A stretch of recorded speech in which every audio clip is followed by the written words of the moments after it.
ওই আদর এবং আমার বর্তমানে আমার ভক্ত শ্রেণী শ্রোতা যারা রয়েছেন, যারা আমার গান শুনেন, যারা আমাকে সাপোর্ট দেন মঞ্চে বা আমার গান নিয়মিত শুনে থাকেন, তারা এই গ্রুপ এবং আমার মা এই দুজনের কাছে আমি অনেক কৃতজ্ঞ।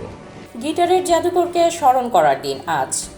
বাংলাদেশের ব্যান্ড সঙ্গীতের ইতিহাসে যেসব কিংবদন্তি শিল্পীদের নাম চিরস্মরণীয় হয়ে থাকবে তাদের একজন আইয়ুব বাচ্চু। আজ 16ই আগস্ট 1962 সালের এই দিনে চট্টগ্রামে জন্ম নেন গিটারের জাদুকর খ্যাত এই শিল্পী।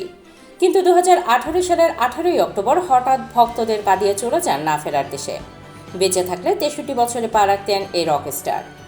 বাংলাদেশে ব্যান্ড সঙ্গীতকে জনপ্রিয় ও শক্ত ভিতের উপর দাঁড় করাতে যে আইয়ুব বাচ্চু অগ্রণী ভূমিকা রেখেছেন তা অনস্বীকার্য।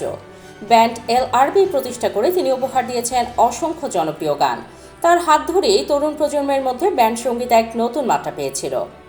আইয়ুব বাচ্চুর কণ্ঠে গাওয়া ফেরারি মন, চলো বদলে যাই, এখন অনেক রাত, কষ্ট পেতে ভালোবাসি, রূপালী গিটার, আমি 12 মাস তোমায় ভালোবাসি, এই গানগুলো যেন চিরসবুজ হিসেবে পরিণত হয়েছে, যা চলছে কয়েক প্রজন্ম ধরেই। ব্যান্ড সঙ্গীতের পাশাপাশি একক ক্যারিয়ারেও তিনি পেয়েছিলেন আকাশ ছোঁয়া সাফল্য। তার প্রথম একক অ্যালবাম রক্তগোলাপ এবং দ্বিতীয় অ্যালবাম ময়না দিয়ে শুরু হয় সেই যাত্রা। এরপর এলআরবি 1992 সালে প্রকাশ করে দেশের প্রথম ডাবল অ্যালবাম এলআরবি 1 এবং এলআরবি 2, আর 1993 সালে প্রকাশিত সুখ অ্যালবাম হয়ে ওঠে সর্বকালের অন্যতম সফল অ্যালবাম। শুধু ব্যান্ড সঙ্গীতেই সীমাবদ্ধ থাকেনি আইয়ুব বাচ্চু। আধুনিক গান, লোকগীতি কিংবা চলচ্চিত্রের গান সবখানেই রেখেছেন নিজের স্বাক্ষর।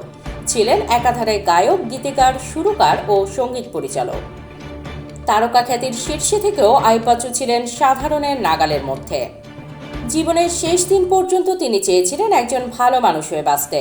তাই তার মৃত্যুর পর শুধু সঙ্গীতাঙ্গন নয়, কেঁদেছিল পুরো জাতি।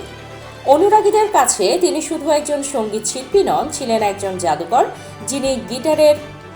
যিনি গিটারের তারে বুনে দিতেন জীবনের গল্প। আজ হাজারো ভক্ত অনুরাগী নানাভাবে স্মরণ করছেন এই গিটার জাদুকরকে। তিনি না থাকলেও তার রেখে যাওয়া সুর, গান আর রূপালী গিটার আজও হয়ে উঠেছে কয়েক প্রজন্মের অনুপ্রেরণা। Desk report, heart news.